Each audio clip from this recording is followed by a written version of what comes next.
pleine maturité, on a vraiment une jolie couleur dorée. Et puis on voit des petites taches de russette.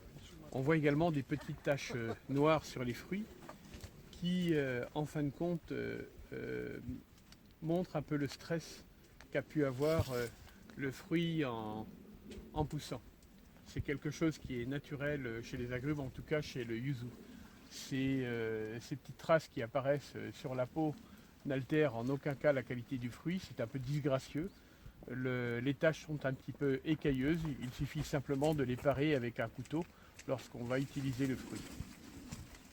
Mais en aucun cas ça ne va altérer la qualité du fruit. Et si on veut vraiment juger de la qualité du fruit, on va gratter un petit peu l'écorce. On a des notes extrêmement intéressantes, on sent vraiment ces notes de mandarine verte, d'un fruit qui est à pleine maturité, on a vraiment du sucre à venir. Mais ce qui est très très intéressant, c'est que lorsqu'on passe ses mains sur l'écorce, on sent vraiment beaucoup d'huile. Donc ce que l'on va appeler l'essence naturelle du yuzu. Et là, de très très jolis fruits. On a un fruit d'un arbre là, qui a 7 à 8 ans. Des fruits qui font à peu près 150-160 grammes. Une jolie fermeté. Si on cache un petit peu, on va voir qu'on a un albédo qui est assez épais.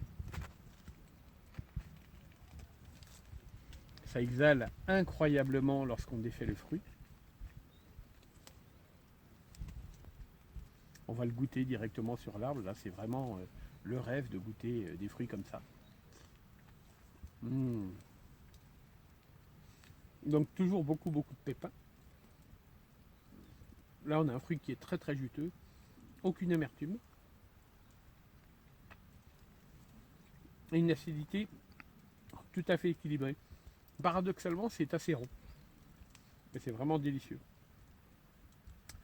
Ça, c'est du bon yuzu. Donc, nous sommes au cœur de ma plantation, ici à Kitagawa-Mura.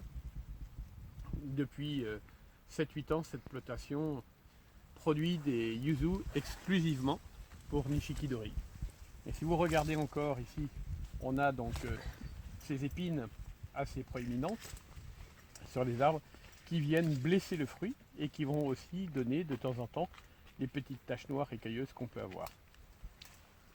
Voilà, il vient de pleuvoir. Le verger est encore dans plus que sa rosée et goutte de pluie. C'est vraiment un moment idéal pour découvrir le yuzu.